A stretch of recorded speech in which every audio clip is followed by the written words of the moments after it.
กำลังเฮียนมาใหม่ไอ้ที่เป็นหมอลำสิงป่านนี้ขยับมาเป็นหมอลำหนังแล้วว่าสิ่งมันเมื่อยไรลองมานั่งเบิ่งผู้นั้นหมอลำบุญสะดองเสือสีชมพูมันก็ง่ายแต่ว่ากับพ่อเห็ดเป็นตาเห็ดเป็นตาหักผู้นั้นแม่นน้องสาวของหมอลำวงปากกาเอื่อยกับน้องผู้ทั้งหลังเป็นน้องผู้ทั้งหน้าเป็นเอื่อยวงปากกาเนี่ยจะเป็นเอื่อยเพื่อนเป็นน้องวงปากกานี่นางเสือขาวหมอลำปานตาบัดเนี่ยการให้เขาเยี่ยมไปก่อนหนึ่งฮะลูกแม่มันโอ้แม่น้องสาวต้องคือกันน้องสาวจะมาจะเด็ดก็เบิ่งเอาตัวน้องแต่ชิเบิ่งบ่ออกเบิ่งตาหน่อยจังสิแต่งั้นแต่ว่ายังกินนอกอยู่เขาก็เรียกหนังสืออยู่หมอลำปานตะวันเพ่งไผ่จันบ่มันดูคอยดอกดูคงเมียถ้าก็ดูคอยเขาสิงต้องถอนซะมามีดูลูกจะวัดนี่ดูเมียจะมาคือสมพ่อคือการกระเจ้าเนาะดูเมียเก่าแต่เราเมียใหม่เสียหาอยู่นี่หาไม่ได้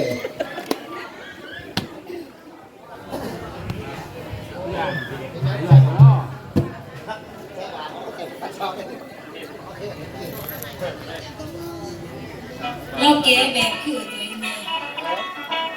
พอให้เสียแนว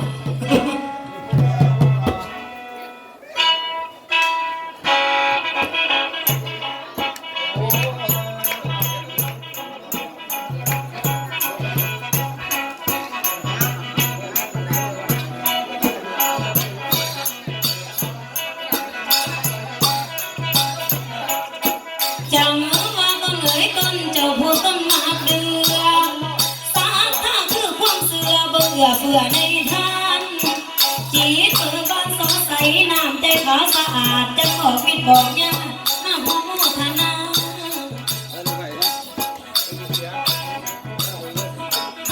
เป็นสักท่านักกันเบิ่งเสียงปากเรื่องนั้นพันตีของสนั่น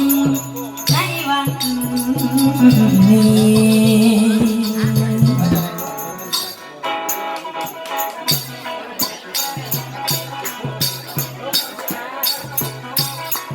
ดีเลยพี่น้องทั้งหมดเลย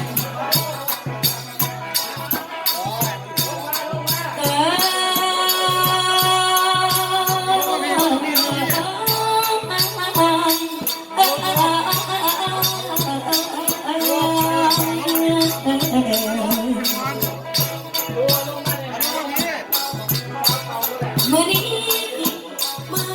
เลือกแรงต้องตามห้องห้อยสมุนมาโดนใส่หนูเป็นเรื่องดีปอดความมีมันไกลตามสาวหัวลำใดเดินทางไกลน้ำแควแต่ลำทางกลางแดน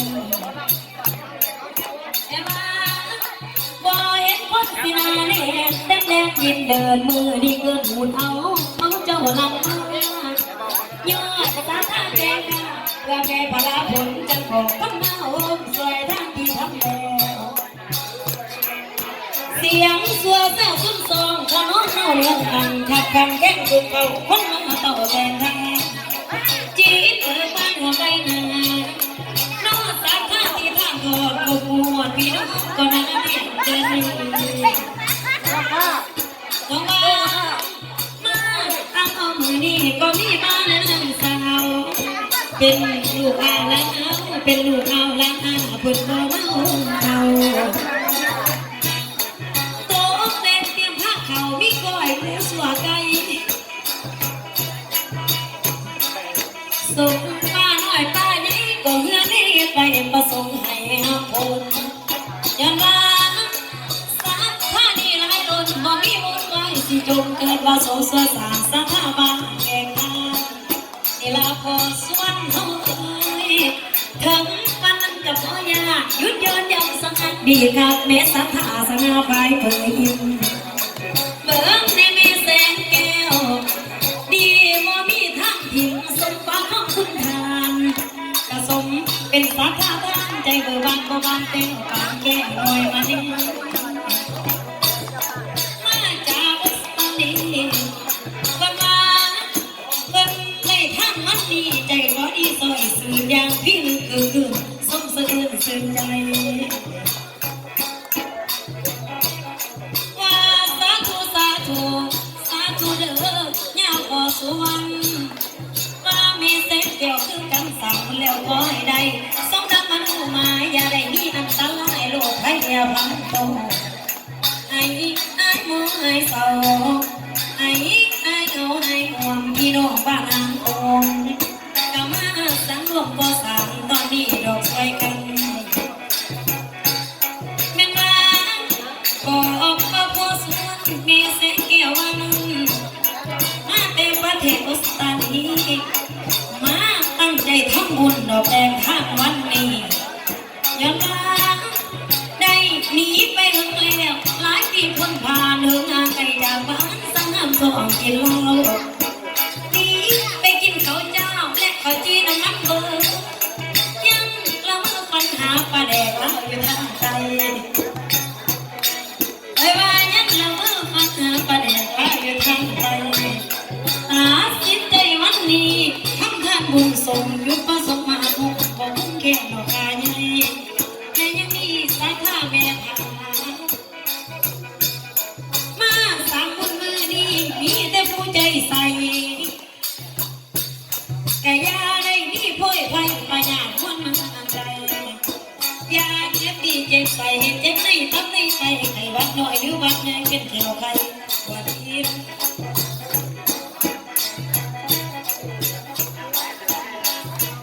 อุ้มใจลูกเมย์รับไปรับมาข้างข้อเขาอยากสิเราก็เป็นบ่อยากกินเบียร์น้ำเจ้าเลยถ้ากินเลยยังสิบ่ได้เบิ่งเราแม่นว่าหรือเจ็บขาปวดดีได้หายสิ้นกูสุดเดียวพ้นนี่ส่งให้เร็วให้หายก็หายเข็นหายบ่าเวทโลกข้ายาสิมาอยู่ในเรือทานคำพูดให้มีเงินเหลือใส่จะเหลือกินเหลือใจสุขสบายใจใส่จนไม่สิไป